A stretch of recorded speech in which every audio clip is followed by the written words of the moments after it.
got? Being live stream. Oh, we need to record it as well.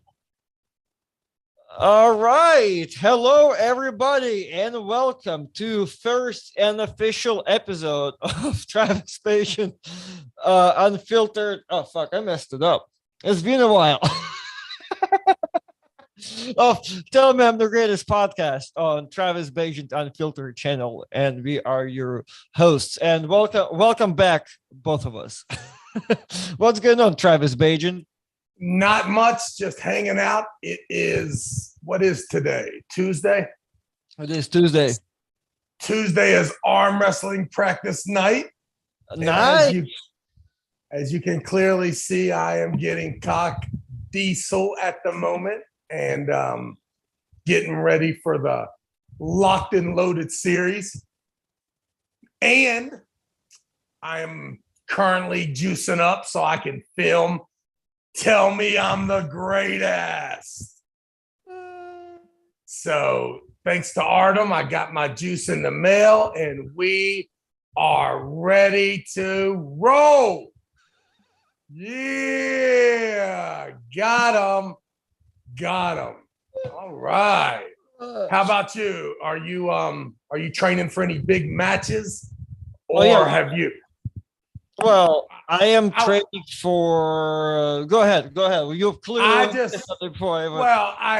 figured your next big event was in fact July 16th in the Dallas Stockyards, which I am telling you right now is going to be the funnest weekend in the world, July 16th. Yes, well, that's what I'm telling people. I do have some super matches lined up after in the year, but the first event I'm going to be July 16th in Dallas. So I would like to correct you. You do not have any super matches. I don't know. I believe some people in Canada. You have a match. Well, hold on. How much prize money is considered a super match? No money in the world. If you are a weirdo camera guy, you only participate in matches. Never can the camera guys create a super match. Come on, man. Well, BLM, Devin, you guys heard that. CL in Canada. Yeah. BLM. BLM is out, man. He's got too much mental problems right now. He's out. He's out. Some of that, yes, 100%. So, but yeah, July 16th. I'm only debating because I'm a little light, but I bet you by the time July 16th comes, my financial situation going to change dramatically to where I'm going to be just sleeping and eating and not doing anything. So I don't know. Should I come? I don't know. I want to pull 209, but because I'm like in 185-ish, Brandon is out there saying like, yo, let's go and rape that 76 class. Yeah. What Brandon means is you drop in the loser's bracket, Artem, knock out everybody, come back up. I will give you one match, and then I will cheat your ass and win all that money and take the trophy home. So listen, the last time you and Brandon came up here and tried to do a little tag team, you motherfuckers didn't talk for 3 years. So please don't come up here with that strategy, okay? And there's going to be real tough competition here, so forget about it. I don't think you guys have ever won a match up here anyway, have you? I won everything I ever did when I came to the state of Texas. I'm sorry. What are you saying? Are you saying that Texas guys can't fuck with you? I'm saying I'm just too good for everybody at this point. I don't care what state you're talking about. Hey, Lindsay just gave me this pep talk. I was telling her how, like, hey, I just get some comebacks. She's like, hey, don't ever do what you just did last week. I'm like, what you talking about? Like, Travis was talking shit to me about how I'm a pussy for entering super heavies. She's like, no, you went and slaughtered everybody. Why? You should be pulling Christian. I'm like, what? No, no, I can't even enter my class. Hey, I beat this person for the first time. She's like, no, you're fucking trophy hunter still. Nice. So I bet. So I'm not allowed. I think even if I know I'll get my ass whooped, I'm not allowed to run away anymore. I guess. So 209, July 16. That's gonna be me. You're gonna be so it'll be you, Caleb Ricks. So far, That's easy. That's easy. Oh no. I thought you were gonna say something crazy like but I got Caleb Ricks. Oh, Caleb, my fault, bro. I tried to hype you up, Caleb. I set Caleb. you up. I love Caleb, but yeah. Have you pulled Caleb before? Yeah, I pulled him one time. Not really, just some after pulling, but just not impressed. Not impressed. Just seeing what I'm seeing, not impressed. Oh, I don't condone any of this talking. This shit talking right here. This is awesome. How I see you at practice at Morocco's the other day. Yeah. How was that? Oh man, listen, you talk about killing everybody. I went in there and I did everything but smack Dave's dog and eat cooked pancakes before I left. I was owning everybody, boy. Yeah. I was killing Paul Lynn, killing Kenny Smith. I mean, I'm back, baby. I'm back. I can't wait for you to grab a hold of this thing. I didn't like left hand last time anyway. You sure enjoyed it in Jacksonville that night. Oh yeah, that was different night.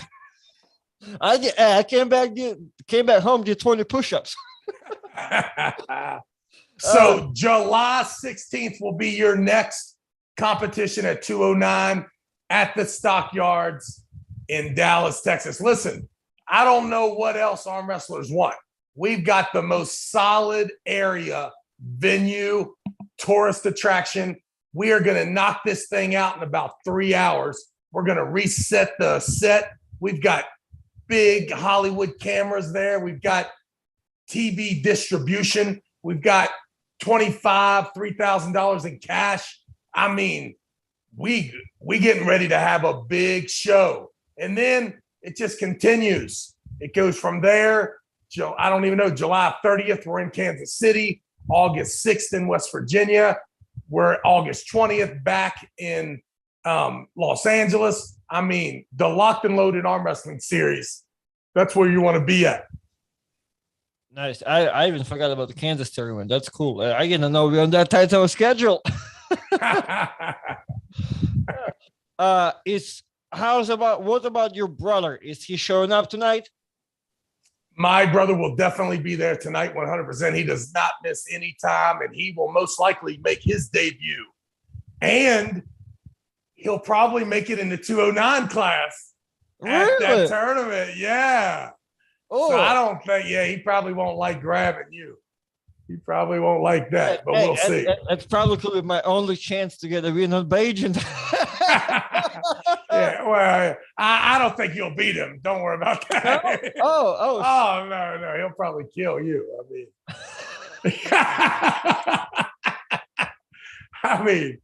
You're not gonna.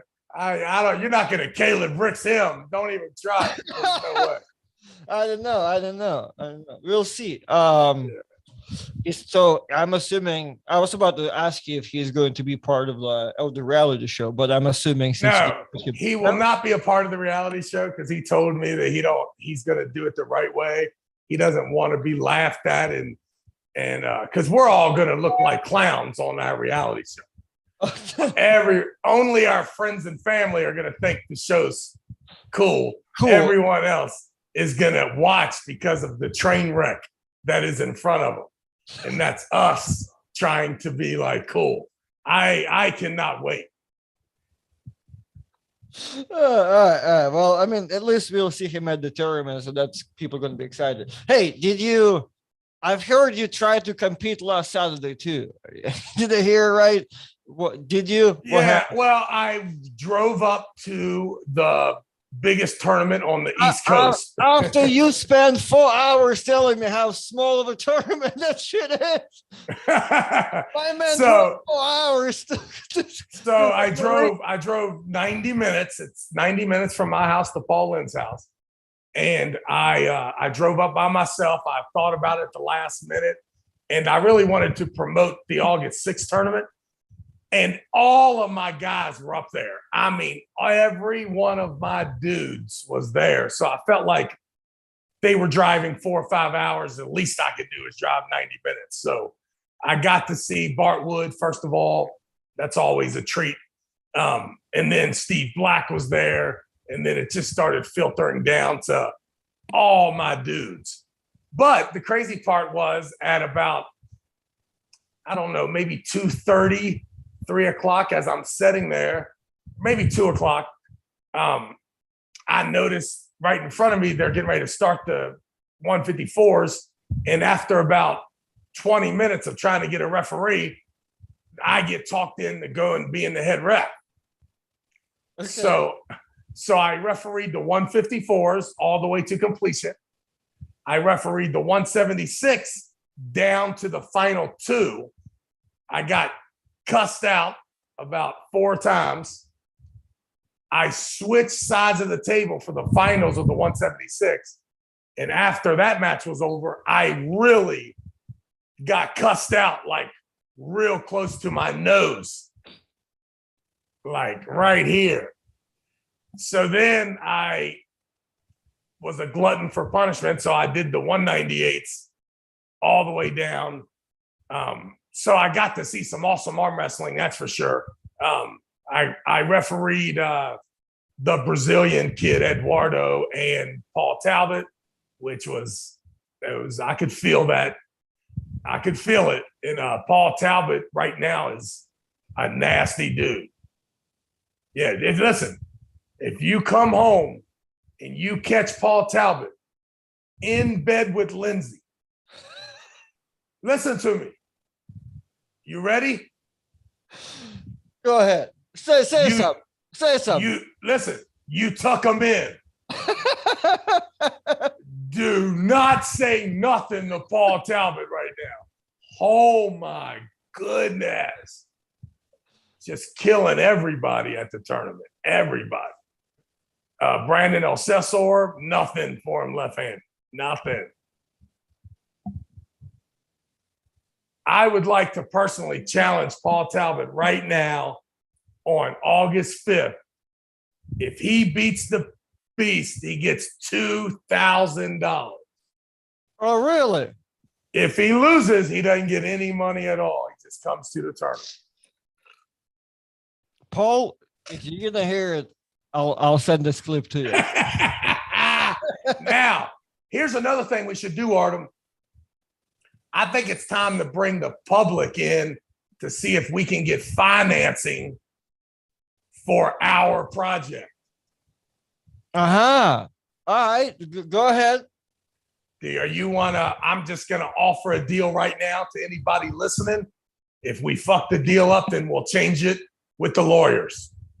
But what we are looking for is a 33% partner that will finance Artem either relocating or putting together some sort of production that includes a docu-series.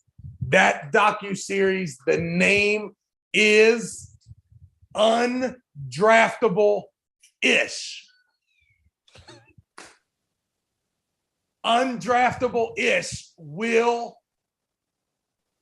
I guess, showcase and premiere the 2022 Shepherd University Rams. For the world that doesn't know what that is because you don't love Travis Bejin, that is a Division II team here in Martinsburg, West Virginia that has 2 draftable kids. Or should I say draftable-ish kids. And one of those kids is the left tackle, Joey Fisher, 6'5", 310-pound monster who has a very legit chance of playing left tackle professionally. And the other one, my goodness, is one of the most outstanding human beings on the planet, Mr. Tyson Bejin, the quarterback, which happens to be my son, Artem's friend.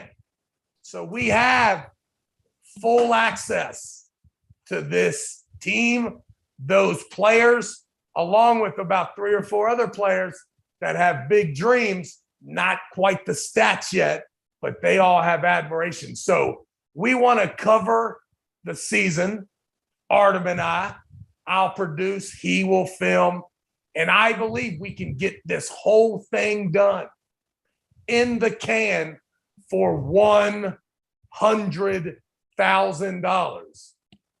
That means that Artem gets to hire a crew.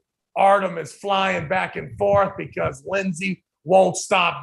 Jab it, come back home. We got these dogs, god damn it. Stop listening to everything Travis says. But if we can get that money, Artem, we got a chance. So we may be able to do it a little cheaper than that. We are willing to negotiate, but that will buy that human being 33% of the intellectual content. And we will then, if it doesn't matter if they get drafted or not, we are going to sell this thing. And we have a human being who claims that we can distribute this if one of those kids get drafted or there's such a compelling story to be told. So in my opinion, you guys do your homework. There has never been a Division II quarterback ever been drafted. I believe right now that Tyson Bejin will become the #1 draft pick in the country next year. So that's kind of, we're kind of everywhere here, right? Right. $100,000 D2 quarterback. Do I look like Joe the Donut? I don't want to invest in that. Or a Division II athlete that may, in fact, become the #1 pick in the draft.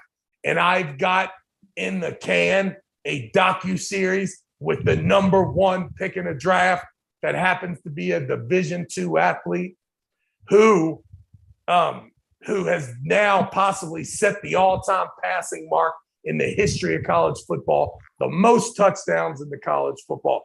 Do your research, and after that, you would be like, $100,000, that ain't nothing. I'll give you $1 million, Travis.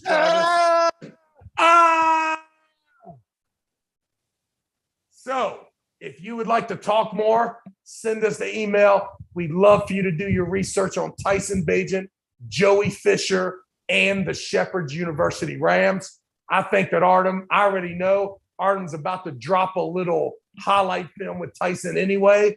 So Artem, that is part of your of the whole, not resume, but the whole business plan.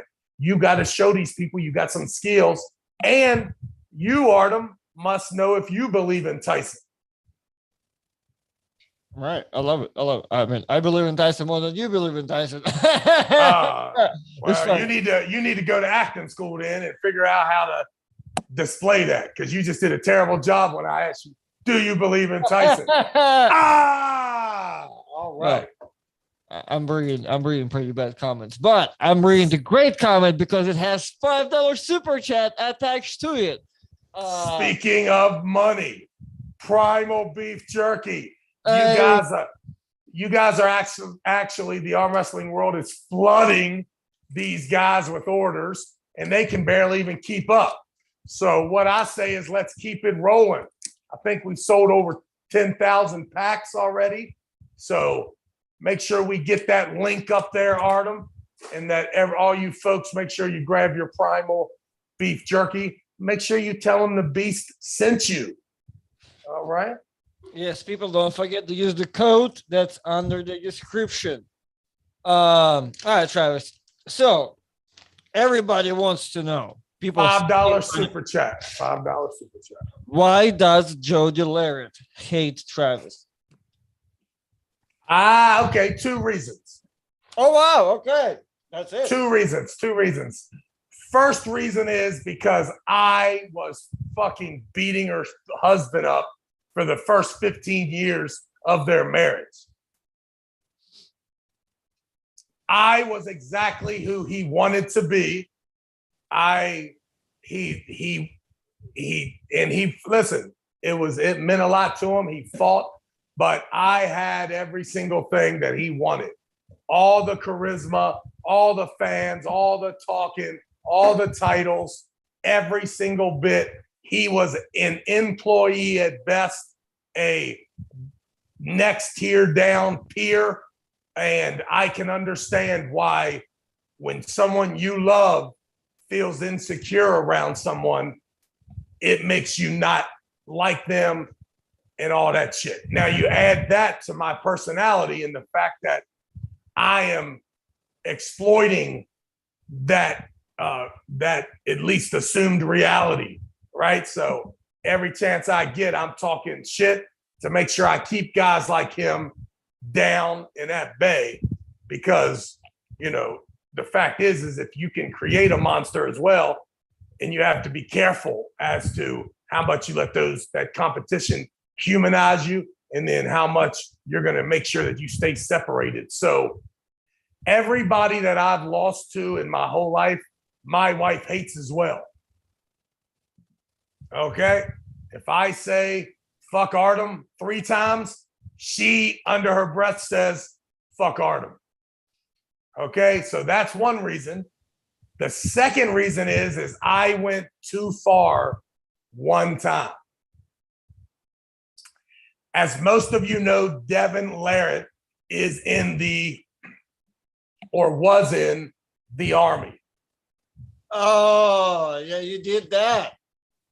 Right? You remember he was in the Army, and I was commentating in Chicago, and he was arm wrestling Christian Benny Sean Latimer in the finals at the Hard Rock Cafe. Okay. And I made the comment late, and I had just watched 30 for 30, the Auburn University, Alabama Roll Tide. And there was a docu-series on ESPN about their rivalry. And they had a bunch of crazy dudes. And one time the guy from Alabama said, I tell you right now, if Auburn is playing Iraq, I'm rooting for Iraq. And I thought it was the greatest comment in the world. And during my 7.5-hour comedy reel that is trying to commentate one of those big WAL events, which it takes 8 hours, one guy on the mic, during my jealous fit, even though I was making a ton more money than either one of those guys at running the event and commentating, I still was jealous that Devin was about to become the overall champ. And I had just heard that comment, and I said, you know how I feel. If Devin Larratt is arm wrestling Iraq, I'm going with Iraq. And Miss Jody Larratt did not appreciate it. Nada. And she, a few days after that, wrote a 3-page novel in a text message to tell me how absolutely horribly disrespectful that I was, which I proceeded to say, I apologize.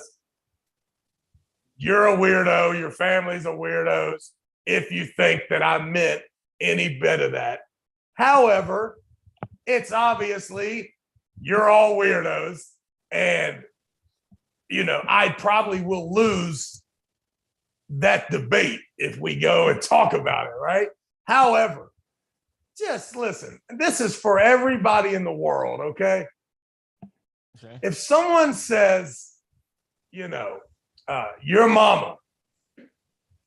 If your mom has just died of leukemia 4 days before that, that guy did not mean that in that way. All he meant is your mama. He would have said it no matter if your mama was, Michelle Obama and was flourishing in this world. And if he doesn't know you, well, I shouldn't say that because I guess I'm supposed to know what Devin has done. But you know what? I do not know what Devin has done in the military. Do you know, Artem? No, not necessarily. If I had Lindsay and a knife to her throat right now and said, tell me exactly how many people Devin killed in the military, I don't think you know that number. I don't think you know if he ever rode in a helicopter. I know he said he did, said he got shot down. Man, I don't know if I believe all that bullshit. That's where I have to kind of cap you on where you go with all those comments. And I think it's good too, where we're gonna, I'm gonna carry conversation over to, Devin versus Levon probably. I mean, all I know is I, just like everyone else. You don't know what you don't know. And Devin so privileged that I can't, during 8-hour session where he's the main character, you can't make a joke about his military, whatever. I guess you can't. I don't know. So I would love, once again, the court of public opinion. I could maybe lose this battle because I'm supposed to know that there's sensitive material there, but I really didn't know that it was sensitive. The Devin that I know, when we're sitting at the hotel at the Holiday Inn and I make that joke, dude, if you're fucking pulling Iraq, I'm pulling for Iraq. I think Devin laughs his ass off. And I think that Devin just says, Travis, you're pathetic. You're irrelevant. I really feel sorry for you. What's become of you? Right? And I laugh really hard. I don't know if I struck a nerve by saying that to Devin. Hopefully I did not, because it was not intended. So, I don't blame Jody, I guess, because she's not the only weirdo that would get mad over that. But it doesn't matter. If you really get mad at some dude who's up there trying to make people laugh, I don't know what to tell you. I don't know. Well, I'm agree with you there. So it's kind of hard to me to even argue because I don't know. Right, I understand jokes are jokes and it getting offended of everything. And as you said, Devin himself 100% doesn't have a problem with you. It's always, but like Dave Chappelle special about all this, people found it transphobic. Trans people found it cool. It's the normal people found offended for other people. And, it's always been like that. You're offended to somebody. So, yeah, I agree with you on the weirdo case, but I do love. And I also, too, I believe, too, that if we're ever the weirdest part of ourselves, it's because of that love and for someone else. That's what makes us, right, I guess, weirdos. So, if you say something about my wife that's supposed to be funny, maybe it ain't funny. I get it. But the truth is, it's fucking funny. And you're a weirdo for getting all upset about it when you know that the person has no real intent at all. It's your job as a husband to control that, I think, too. Hey, babe. Hey, yeah, it is, it's a horrible joke, but hey, I love that. Just reduce it to 3 sentences, not a Yeah, and also, babe, do me a favor and don't allow anyone to know what hurts me, too. Let's keep it a secret. Don't get on TV and say, Arnold, how could you disrespect Travis? Now everyone's going to go back and look at the tape, and you're going to, even if they missed it. That's what we all did, right? We all wanted to know how Corey West disrespected Robbie Burnett. So we went back and watched that whole goddamn stupid interview. Paulie, that was the worst interview I ever seen in my life, Paulie.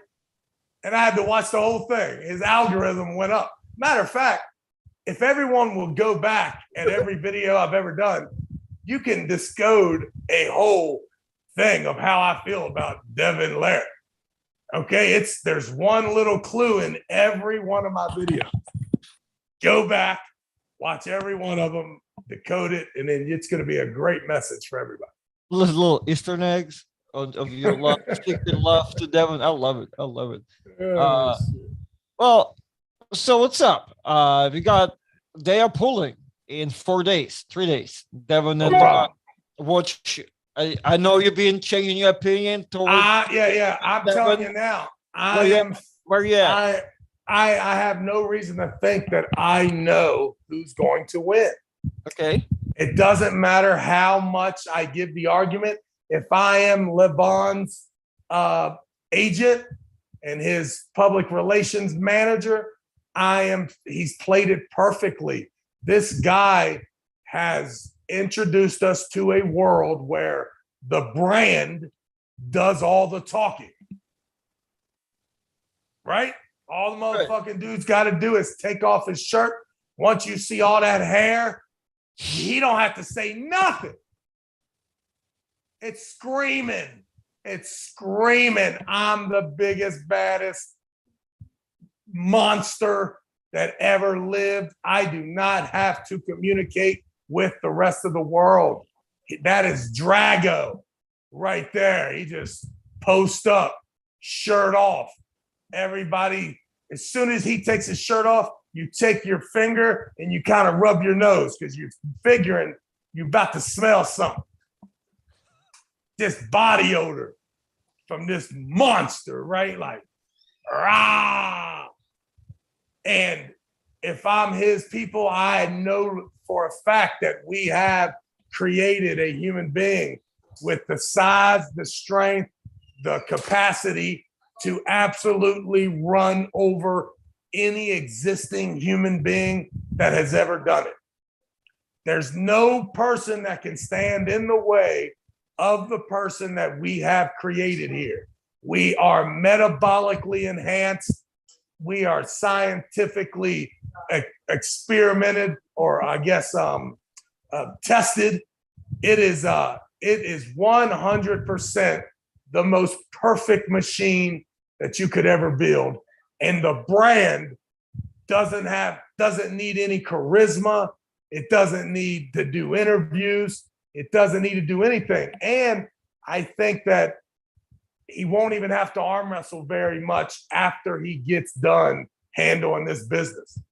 He's on the bigger, better things. World Strongman, movies. I mean, are you shitting me?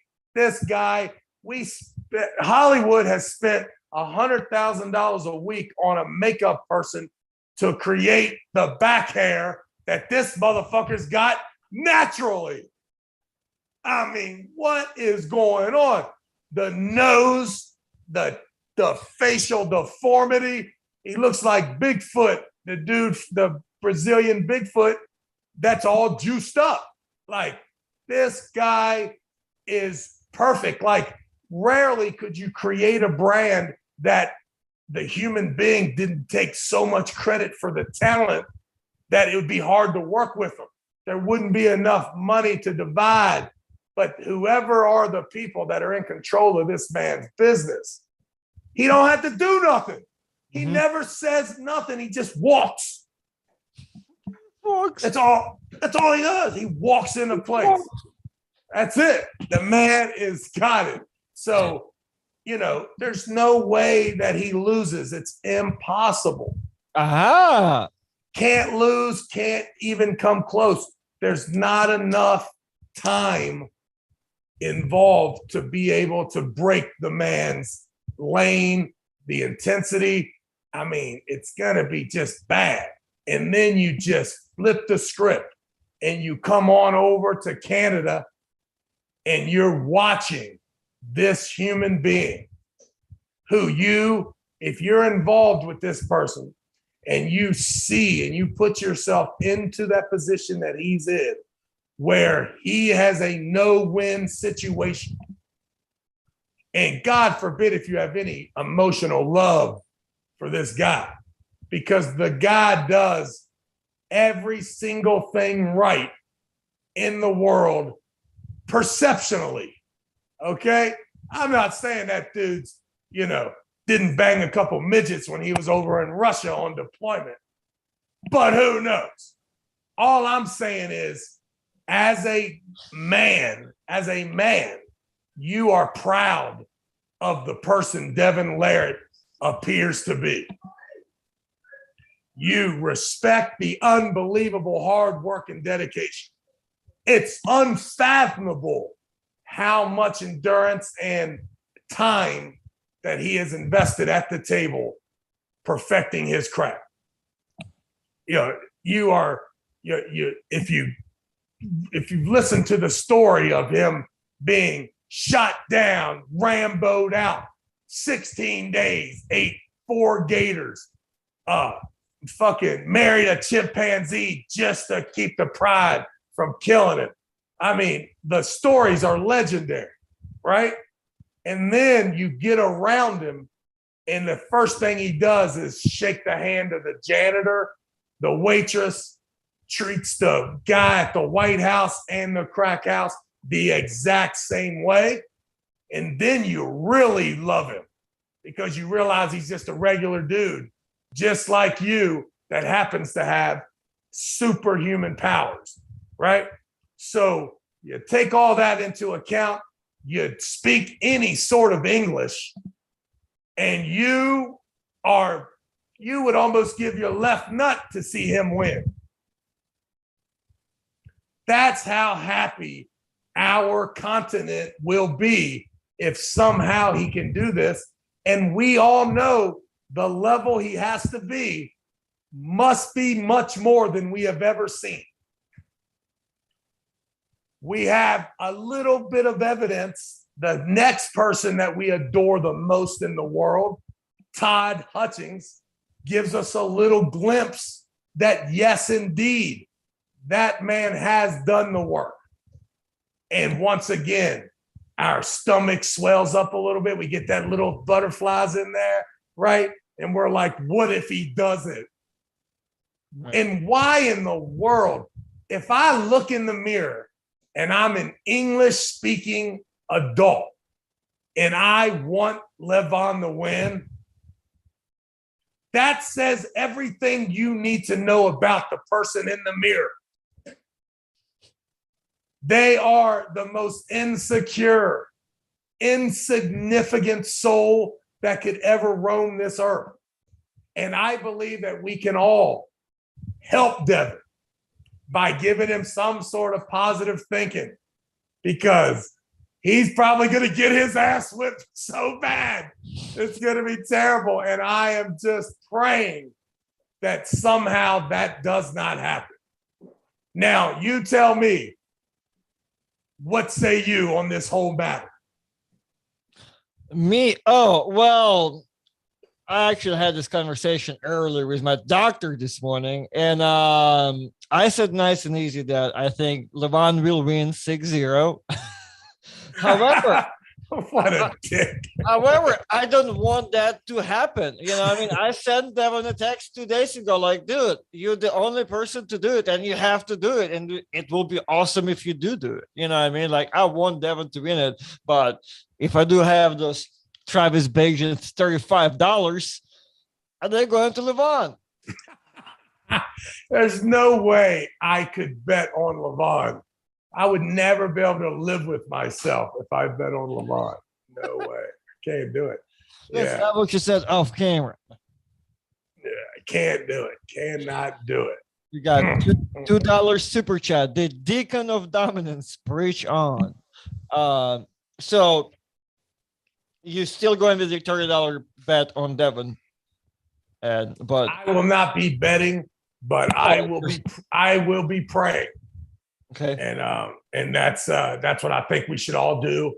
And we ought to, it's just very simple to me, get behind your guy, because, he's going to need it. What he's trying to do is spectacular. And the fact that he would need to be different and then somehow become different.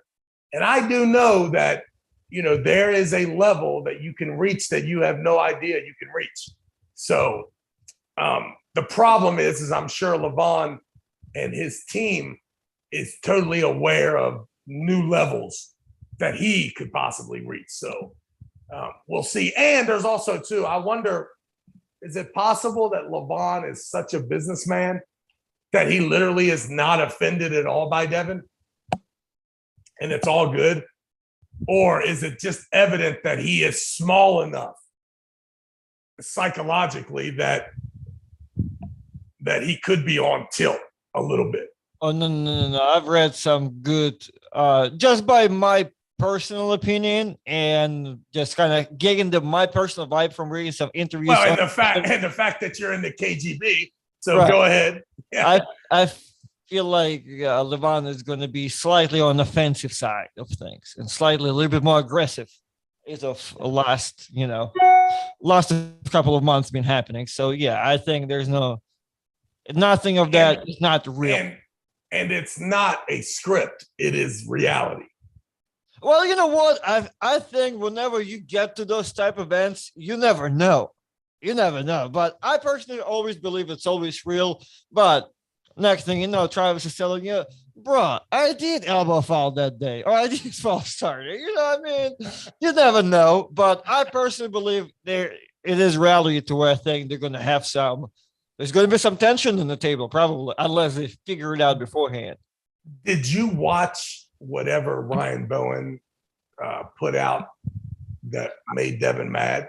I did not watch that. I watched like half of Devin's video, and I scrolled through and I understood what's going on. And it seems like to me, Devin takes such offense to making sure it's clear that if he does wins that for some, it's not for some type of weird referee type reason and control. He wants to make sure it's clear for everybody. That's why it's kind of, because at first I was like, that's kind of weird that it does offend him at this point. Like, I don't think that's kind of like a Jody and you thing. I'm like, that's no. But then I'm like, I see why. Like, he's putting all this work and he wants to make sure everybody understands that.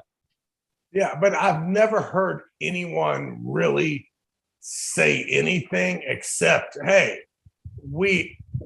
I still didn't hear anything that Ryan said that was wrong. I didn't hear anything that Bill said was wrong. And then when Devin's like, I want to be clear, Adam did this for table 1 and table 2. And I was like, yeah, I just don't know like what the fuck they're talking about. And I was also wondering if Devin was mad at Ryan, because that would be, that sucks for Ryan. He's on his way over there too, right? Usually when us media guys say something crazy about somebody, we don't have to see them the next day. Right. Well, I get it, but I mean, it's a couple of days out. I bet you all of them are going slightly crazy. Not slightly, full on crazy at this point. I bet you there will be a lot of thank yous and apologies comes Monday morning. Do you think that they've done a good job of promoting the event? You think it'll be big? I think it's going to be huge, but not as far as I'm telling you. As far as LeVon, no, but that's why I like Devin being in the spot that he is, because who else? What if he was replaced by Vitaly? We will not get as much hype whatsoever. So Devin is a proper person to do it, and I bet, I think at least he, as far as our continent and as far as our part of the world concerned, I think Devin did awesome job. But do you think do you think the pay-per-view will hit a big number? Oh yeah, it has to. I think as far as that level is concerned, I bet you even if they did not do such a great of a job, they will do still more than your average amount of sales, slightly, but whatever their normal numbers are. But with the promotion that they did, they're probably going to do some. Do you know what their numbers are? Nah, I never heard of the actual numbers. I just know they're real. the actually bigger, we know all of our United States numbers, but they operate on a whole another level. Yeah. So yeah. All right. Are we done? Somebody gave us. Did I miss a super chat? $4.99 super chat. Has Devin been shot before? Yeah, that's what I heard. I told you. Listen, 36 days in enemy territory. This motherfucker ate 2 Vietnamese kids, 4 alligators, and a motherfucker saved like a whole village, 300,000 people. Another $5 super chat from Big Grove Goats. Devin was mad because the original YouTube video title with Bill was "This is the guy who will decide this match." Ryan then changed the title of the video. So yeah, that just seems a little like, is Devin a little sensitive as well? I mean, my God. I mean, do you think Ryan Bowen really, it didn't matter who the arm wrestlers was? All Ryan Bowen was saying is, this fucking asshole's reffing. That's all he was saying. What is going on, man? People are sensitive, man. Well, that's what I'm saying. Like, come on, it's 1 week out, and they've been mental fucking each other for all this time. It's gonna, they're gonna go crazy for the next couple of days. I don't know what's gonna happen Saturday. Before I let you go, because we are closing in on our usual hour, we're like 45 minutes in. I do have one good question. Sort of generic, but what's your favorite Travis moment that you are known for, like the Richard Lopke stand-up moment or etc.? So what's your favorite, you think? What you like seeing shared the most? Oh, that's a good question. What do I like? Because there's, I'll give you some, because there's Stillman the Greatest, there's Richard Lopke's, there is probably the day you beat Dave Randall, you also went crazy on that. Yeah, stage. I would say the most proud at the 2016 when I ended up winning left and right-handed. I remember just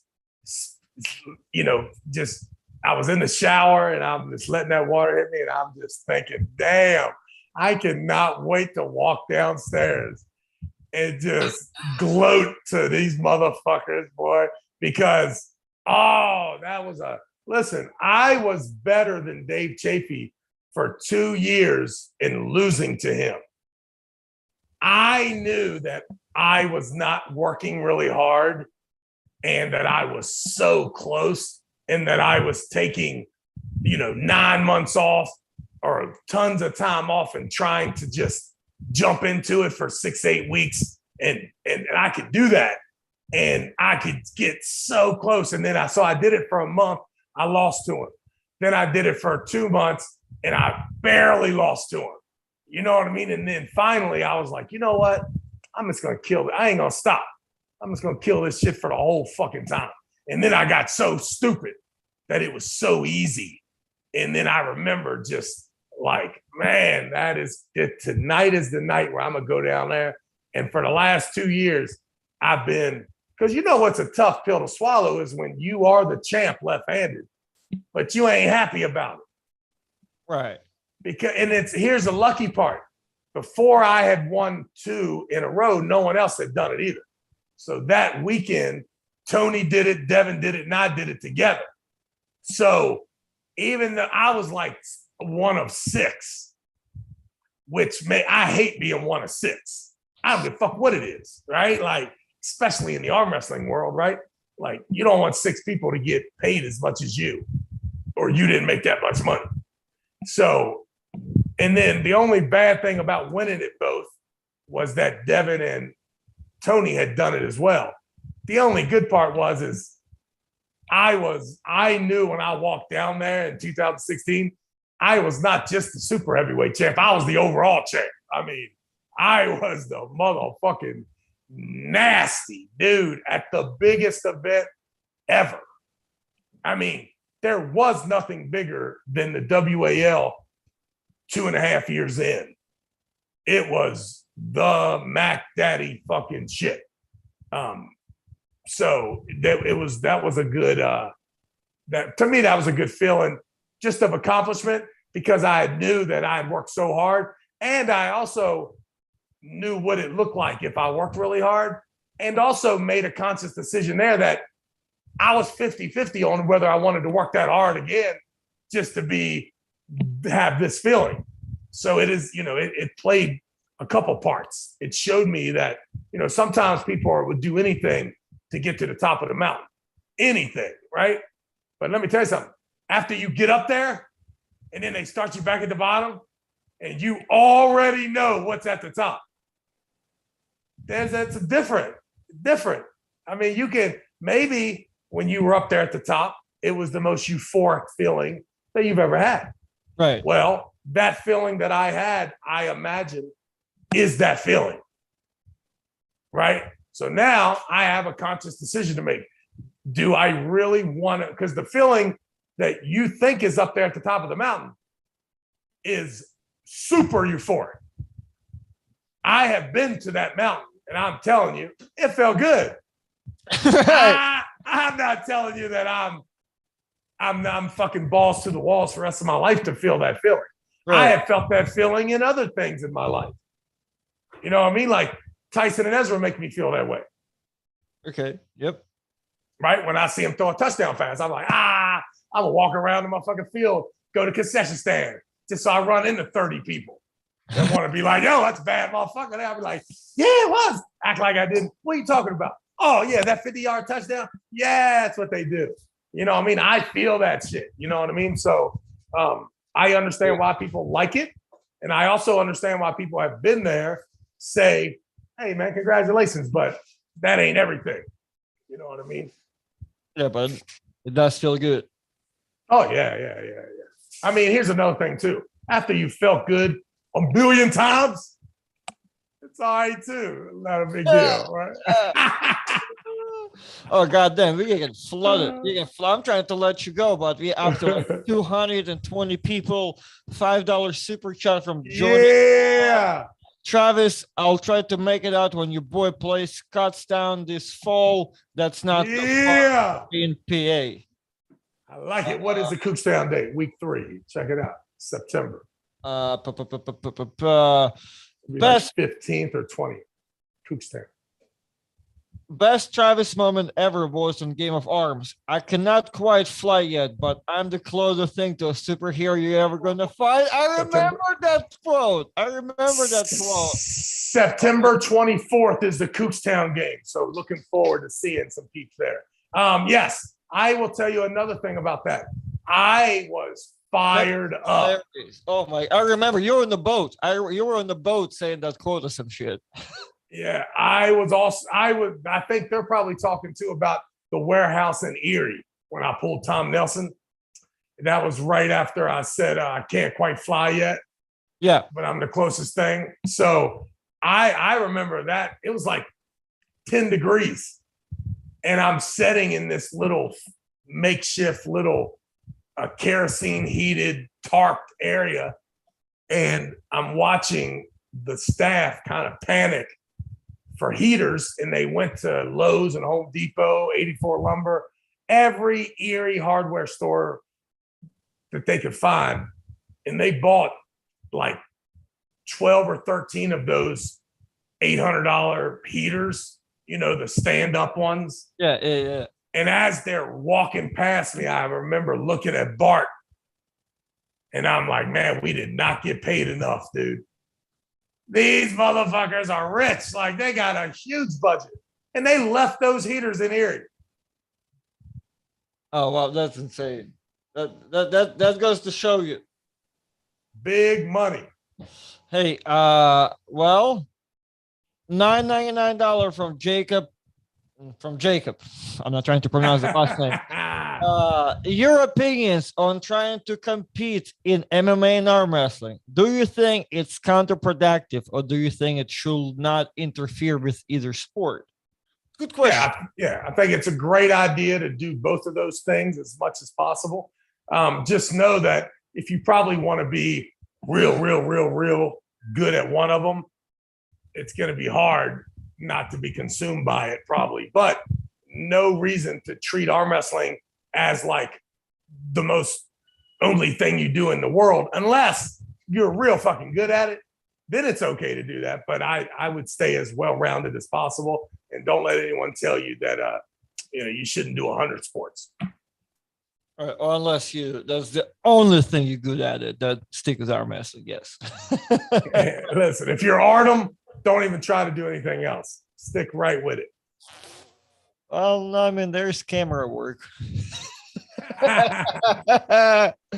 Well, all right, player. I believe, let me double check before people get offended. Yep, we are all out of super chats. So thanks everybody for being here. Travis, I will let you go. And I am just last thing. I'm leaving tomorrow morning to go to New Orleans, where my son Tyson Bejin is competing in the Peyton Passing Academy. So there's 40 athletes. The best football players, quarterbacks in the country will be there. Bryce Young, CJ Stroud, Tyson Bejin. Listen, my son's going to be the #1 draft pick next year. Let that fucking resonate. And once you hear his name, I am officially out of arm wrestling in every single capacity. I am changing my phone number. I will never talk to another person again in the arm wrestling world. Come on, I have your address. I'll send you a pigeon or some shit. Wish me luck. Wish me luck. Hey, Artem, Undraftableish. We need $100,000 to make the greatest docu-series you ever seen, and we'll sell that thing for $1 million. Perfect. Is it on? Because first time you called me was just draftable-ish. And now you're adding on. Like, what's going on? No. My God, just draftable-ish. My God, you already ruined it. Bro, you said in the show 5 times undraftable-ish. No, draftable-ish. I thought you said on. Draftable. If I said un, Casey said I said un too. Delete that. Draftable-ish. All right. We all believe in Tyson Bejin. All right, everybody. Have a good night. All right.